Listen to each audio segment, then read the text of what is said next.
Bom, com essa aula aqui a gente vai vamos dar início ao nosso curso de eletrostática. Vamos começar aqui com o primeiro tópico, a natureza elétrica da matéria. Tá? Vamos primeiro falar de partículas. Quais são as partículas que a gente vai abordar aqui na eletrostática?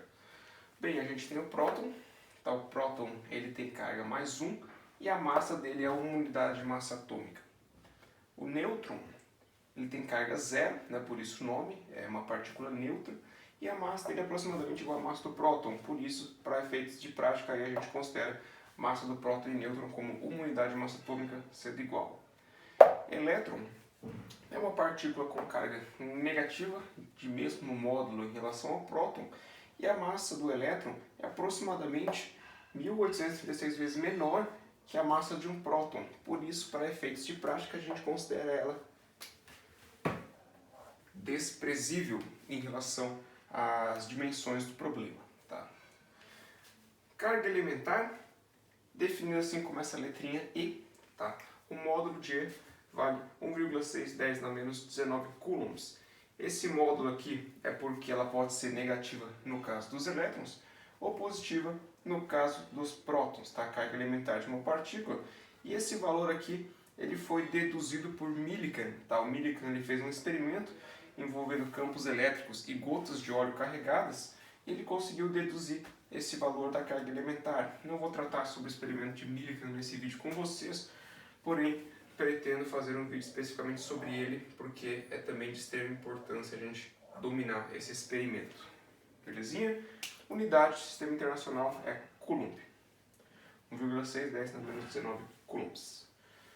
Corpo neutro a gente define como um corpo cuja carga total é zero, ou seja, nosso número de prótons vai ser igual ao nosso número de elétrons, formando aí uma carga líquida zero. Corpo positivamente carregado, carga total maior que zero, número de prótons é maior que o número de elétrons, e um corpo negativamente carregado, carga menor que zero, nosso número de prótons vai ser menor do que o número de elétrons, lembrando sempre que a gente mantém o número de prótons constante. A gente apenas vai mexer no número de elétrons que ficam aí na eletrosfera da configuração atômica. Como os prótons eles ficam no núcleo, o único jeito de um átomo ter alteração no núcleo é via decaimentos radioativos, tá?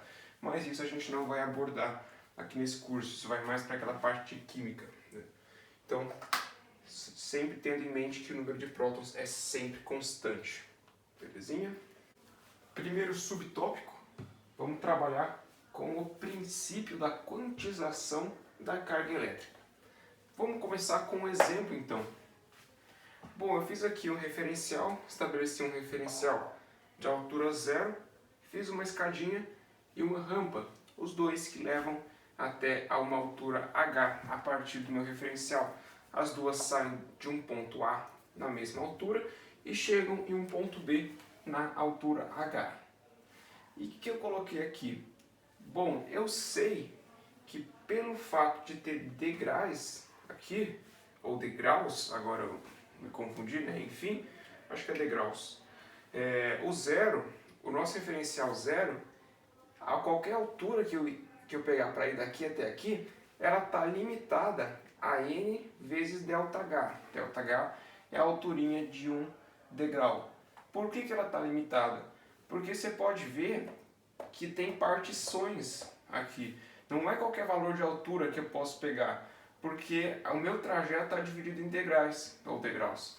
Esse n aqui, no caso, ele vai ser um número natural de 1 a 3, né? Porque eu posso pegar n igual a 1, eu estou nessa altura, n igual a 2, eu estou aqui, n igual a 3, eu chego em H, belezinha? Isso aqui significa que eu não posso assumir qualquer valor de altura, ou seja, meu ΔH, a minha altura nesse problema, ela é quantizada.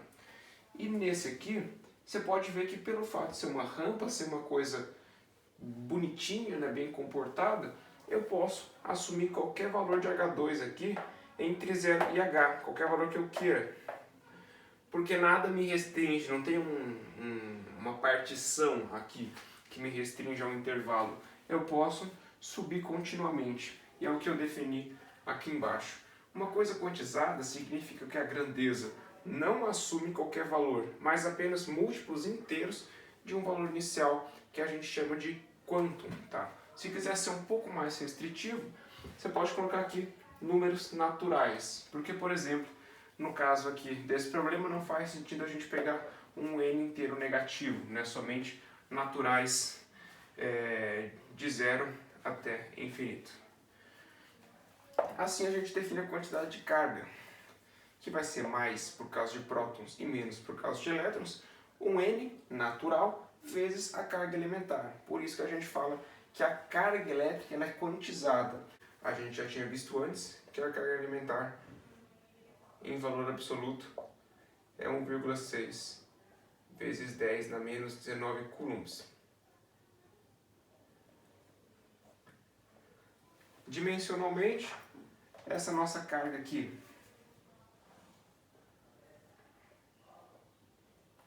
no SI é dada em coulombs, o nosso N é um natural, sem unidade, e o nosso Ezinho, carga elementar, também é dado em coulombs. Então essa equação está dimensionalmente correta. Então por isso que nós dizemos aí que a carga elétrica ela é quantizada, apenas assume múltiplos naturais da carga elementar. Princípios fundamentais da eletrostática. Segundo subtópico.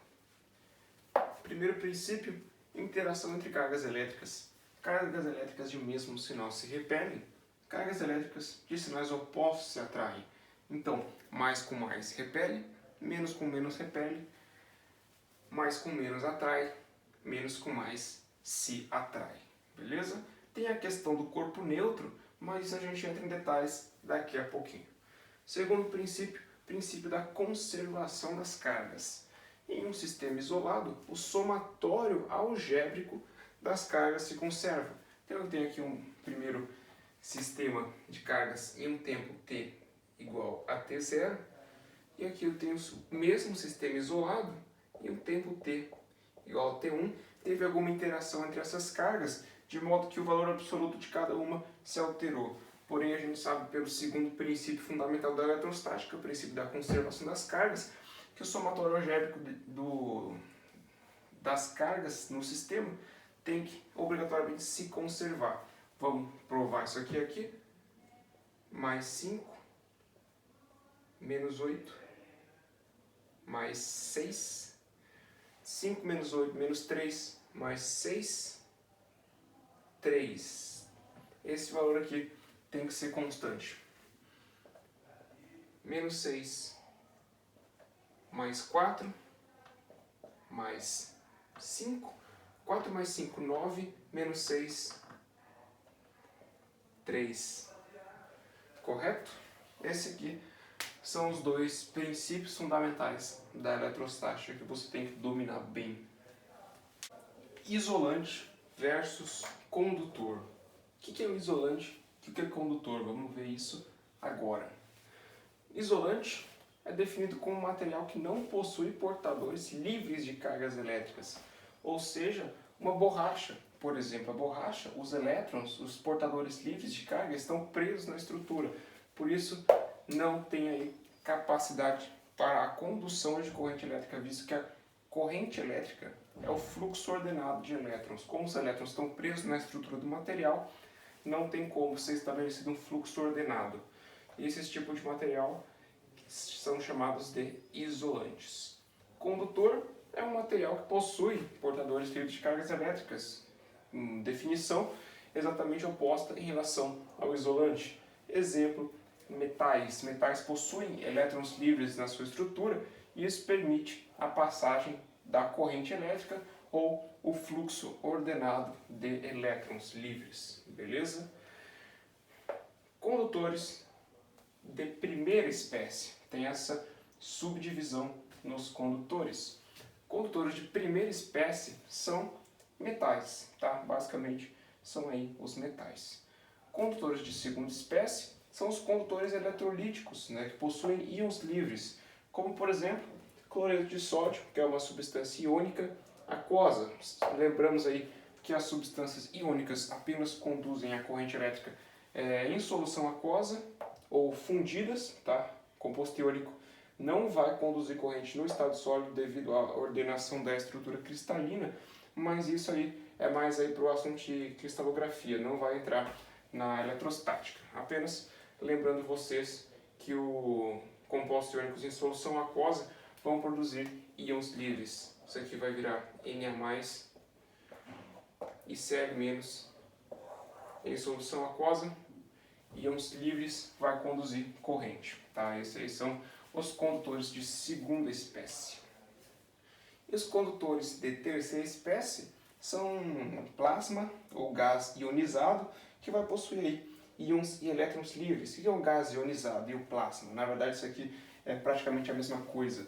Você vai, por exemplo, passar uma corrente pelo seu gás, o gás está lá inerte, você passa uma corrente, você atiça as moléculas do gás, tá? E assim a gente vai ter um processo de ionização do gás. Tá? Então a gente vai obter íons e elétrons livres e isso, o gás vai acabar conduzindo corrente, que a gente chama de condutores de terceira espécie. Processos de eletrização. São processos utilizados para se alterar o estado de eletrização de um corpo. Vamos começar aqui pela eletrização por atrito, que é uma das mais clássicas, com certeza você conhece. Utilizado principalmente com isolantes. Tá? Então a gente vai aplicar isso aqui em isolantes, vocês já vão entender por que principalmente aí esse processo é utilizado com os isolantes. Na eletrização por atrito de isolantes, as cargas ficam confinadas no local do atrito.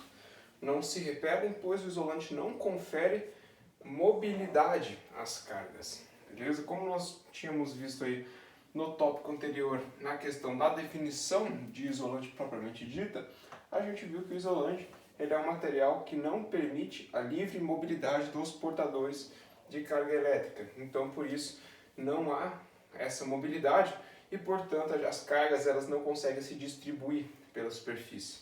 Um exemplo muito clássico é você atritar um bastão de vidro com um pedaço de seda.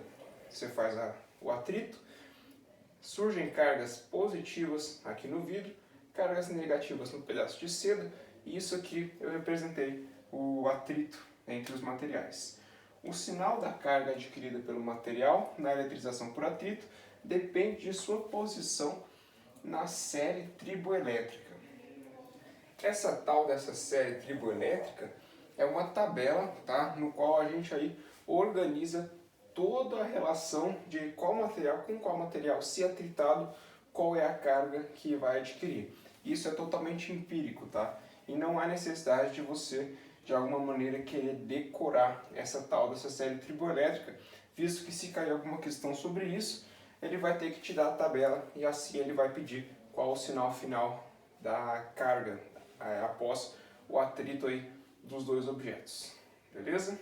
Vamos para o próximo então. Eletrização por contato. Processo de eletrização utilizado em condutores. Aqui a gente tem então um condutor de raio R1, tá? Condutores esféricos de raio R1, carga Q1 distribuída uniformemente pela superfície, e aqui a gente tem um condutor esférico de raio R2 com carga 0 inicialmente. Depois a gente conecta esses dois, tá? Pode ser através de um fio ou a gente pode simplesmente encostar esses dois condutores e as cargas vão se distribuir uniformemente por eles. Quando dois ou mais condutores são postos em contato, eles devem ser analisados como um único condutor. Então a gente analisa isso aqui como sendo um sistema formado com essa cara aqui, ó. Tá? A gente analisa isso aqui como se fosse um corpo só e a gente fala que as cargas distribuem-se uniformemente na superfície desse corpo.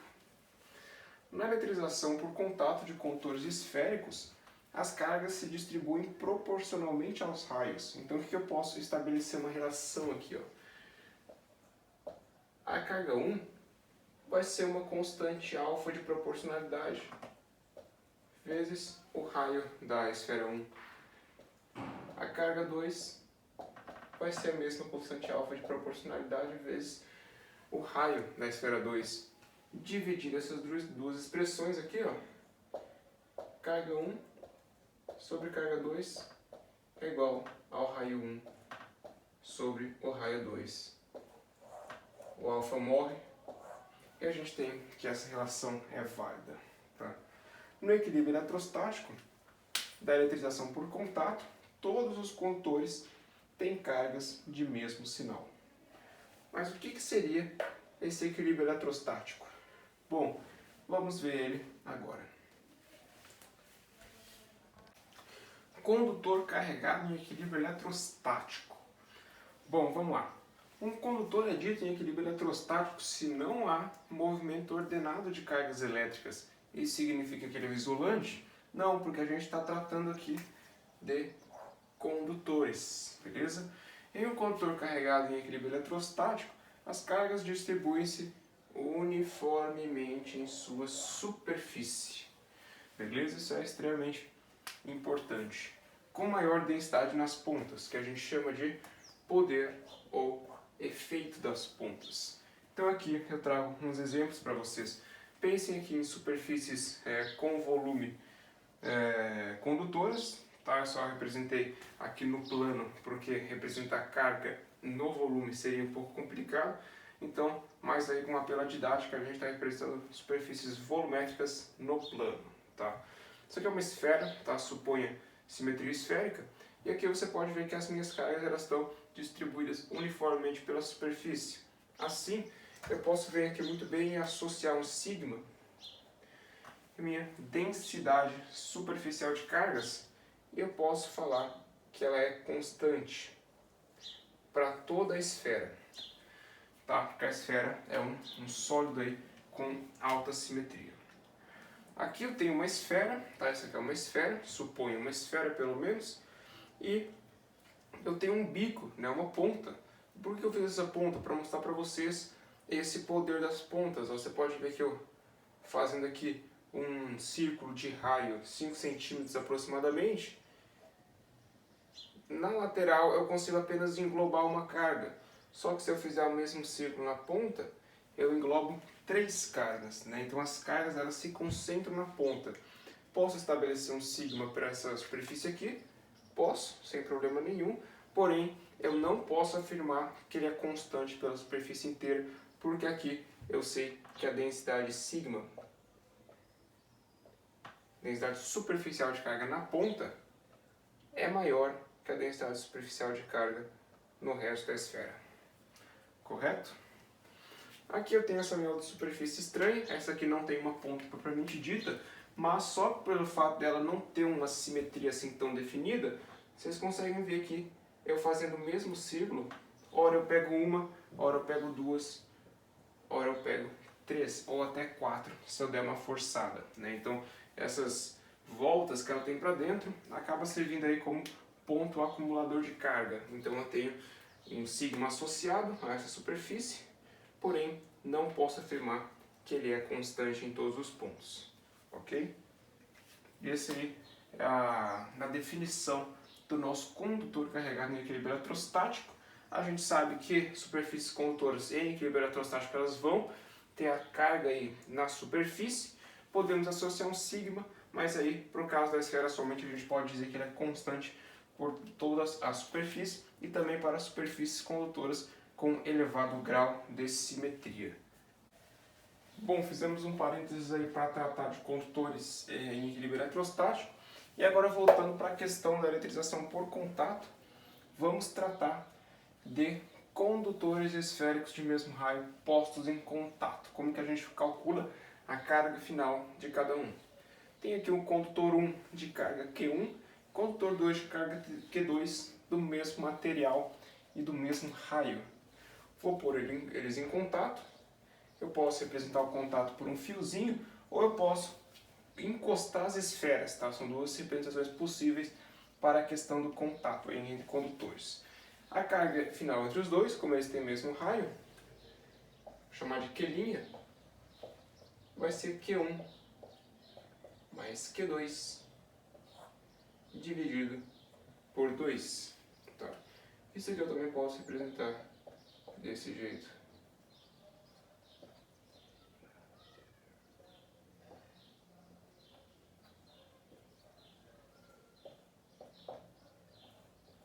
Tá? Vai ser a soma das cargas dividido pelo número de cargas. Isso a gente pode generalizar para N condutores postos em contato simultâneo. Tá? Se eu pegar N condutores de mesmo raio, cada um com sua carga, colocar todo mundo em contato e tirar a carga de cada um vai ser dado por essa expressão aqui. Tá? Visto que eles têm o mesmo raio, então lembra daquela relação que a gente tinha visto antes? Q1 sobre Q2 vai ser R1 sobre R2, tá? Que eu, no caso, eu vou botar Q1 e Q', né? Isso aqui, o raio é igual. Q1 tem que ser igual a Q2, Q1' e Q2' aqui no caso, né? Então, a gente sabe que as cargas finais de condutores de mesmo raio postos em contato tem que ser dado pela soma das cargas dividido pelo número de condutores. Vamos agora analisar como é que é vista a Terra do ponto de vista da eletrostática. A Terra é um condutor esférico, neutro e de raio infinito. E o símbolo da Terra é esse aqui.